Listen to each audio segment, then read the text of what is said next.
Assalamualaikum warahmatullahi wabarakatuh. Nama saya Tiara Tami Fierianto. Di sini saya ingin memenuhi tugas dari Bu Clara, yaitu membuat video tentang undang-undang di bidang komunikasi dan apakah bertentangan dengan undang-undang NRI.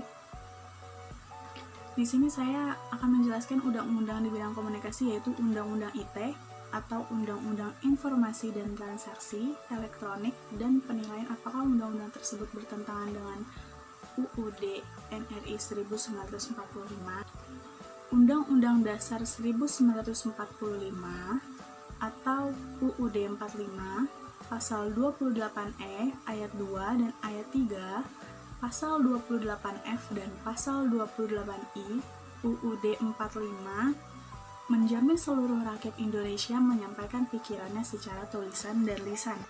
UUD 45 menjamin rakyat Indonesia dalam berekspresi menggunakan media apapun termasuk internet yang merupakan hak konstitusional setiap warga Indonesia. Kini, terjadi perubahan besar cara orang mengekspresikan pendapat dan perasaannya. Dahulu, mengekspresikan pendapat dan perasaannya lewat surat kabar, bertutur langsung para teman atau sahabat, atau menyampaikan lewat media cetak seperti surat kabar, majalah, dan buku. Sekarang ada blog, jejaring sosial media, atau media sosial ketika internet hadir dan hadir pula media online. Teknologi informasi memudahkan orang untuk berkomunikasi dan mengekspresikan pendapat dan perasaannya, serta mempermudah bertransaksi. Teknologi sifatnya netral, tergantung kepada manusia yang mempergunakan teknologi itu sendiri. Teknologi netral dengan tujuan memberikan kemudahan. Kini, setiap berita dari media online banyak muncul komentar pro dan kontra. Bahkan, terkadang terjadi pertengkaran antara sesama yang berkomentar dengan status yang dibuat para pemilik akun media sosial.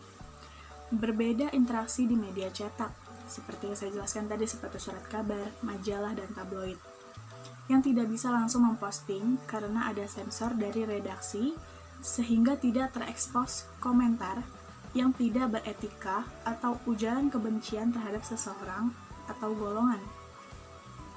Boleh jadi, dari fenomena ini, Kapolri Jenderal Polisi Tito Karnavian secara tegas memerintahkan setiap Polda untuk tidak membiarkan media sosial menjadi ajang provokasi dan segera memproses secara hukum para penyebar ujaran kebencian. Termasuk peristiwa yang terjadi di kota Tanjung Balai, Provinsi Sumatera Utara. Seorang warga Jagakarsa, Jakarta Selatan, AT yang berumur 41 tahun diduga telah melakukan pelanggaran dan ditangkap polisi sebagai tersangka penyebar ujaran kebencian di media sosial. Tersangka penyebar kebencian diancam dengan pasal 28 ayat 2, junto pasal 45 ayat 2, atau pasal 27 ayat 3. Junto pasal 45 ayat 1 Undang-Undang Nomor 11 Tahun 2008 tentang Informasi dan Transaksi Elektronik atau ITE, dan atau pasal 156 dan 160 KUHP dengan ancaman hukuman penjara 6 tahun. Undang-Undang Nomor 11 Tahun 2008 tentang ITE saat ini sedang menanti proses revisi sebab tidak sejalan atau selaras dan sesuai dengan konstitusi yang lebih tinggi. Kebebasan berekspresi merupakan hak konstitusional setiap warga negara yang harusnya dijamin pelaksanaannya oleh negara, harus mengacu kepada Undang-Undang 45 sebagai hukum tertinggi di Indonesia. Namun, hak konstitusional warga negara itu kini berhadapan dengan Undang-Undang Nomor 11 Tahun 2008 tentang Undang-Undang ITE. Kehadiran Undang-Undang ITE membuat warga yang mengekspresikan kebebasan berpikir dan pendapat tidak dijamin pelaksanaannya oleh negara. Hal ini karena Undang-Undang Nomor 11 Tahun 2008 tentang IT bertentangan dengan Undang-Undang 1945 pada pasal 27 ayat 3 dan pasal 28 ayat 2 Undang-Undang IT. Lebih parah lagi, dengan ancaman hukuman 6 tahun penjara sehingga memenuhi satu syarat, penyidik bisa langsung melakukan penahanan terhadap seseorang yang disangkakan.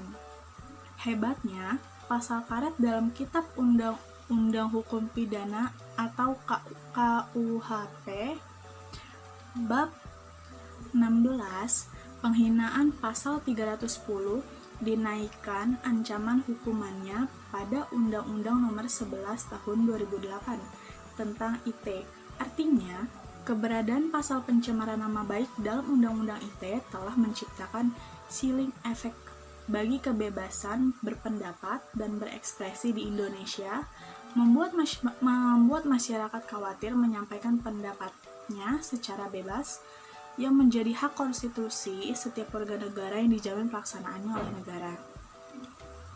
Wajar, semenjak disahkan tahun 2008, Undang-Undang ITE telah memunculkan polemik di masyarakat, terutama terkait dengan sejumlah pasal-pasal yang dinilai mengekang kebebasan warga negara dan hak asasi manusia. Kehadiran Undang-Undang ITE yang idealnya untuk menjadi panduan dan memberikan perlindungan memadai bagi warga negara dalam pemanfaatan teknologi internet itu sendiri. Namun, justru menjadi alat mengekang kebebasan berpendapat dan berekspresi yang dijamin oleh Undang-Undang 45. Perubahan atau revisi Undang-Undang ITE ini sudah masuk dalam program legislasi nasional atau Prolegnas pada tahun 2015 sampai tahun 2019. Hal yang menyalah dalam Undang-Undang ITE itu khususnya keberadaan pasal pencemaran nama baik, sehingga penting untuk dilakukan perubahan, merevisi Undang-Undang Nomor 11 Tahun 2008 tentang Informasi dan Transaksi Elektronik atau ITE pada pasal 27 dinilai membatasi kebebasan masyarakat dalam menyuarakan pendapatnya di dunia maya. Sebaiknya, Undang-Undang ITE lebih memfokuskan kepada kejahatan konvensional, yakni kejahatan di dunia elektronik. Sebenarnya, Undang-Undang ITE memiliki cakupan tentang globalisasi, perkembangan teknologi informasi, dan keinginan untuk mencerdaskan kehidupan bangsa. Namun, dalam perjalanannya muncul dan menonjol saksi pidana tentang penghinaan dan pencemaran nama baik melalui media massa menjadi alat pengekangan terhadap kebebasan berpendapat. Kebebasan berpendapat itu merupakan hak asasi manusia atau HAM yang melekat pada setiap diri warga negara Indonesia. Pasal 27 dalam Undang-Undang ITE cenderung digunakan menuntut pidana netizen yang melayangkan kritik lewat dunia maya terhadap pemerintah. Padahal, kritik dibutuhkan untuk mengawasi pembangunan yang dilaksanakan oleh pemerintah agar berhasil guna dan berdaya guna. Kritik dibutuhkan oleh pemimpin pemerintahan dalam menjalankan roda pemerintahan. Sementara, amanat Undang-Undang 45 yang menjamin kebebasan dalam mengeluarkan pendapat, memberikan masukan, saran, dan kritikan. Ancaman pidana berdasarkan pasal 45 Junto, pasal 27 dalam Undang-Undang ITE bertentangan dengan konstitusi.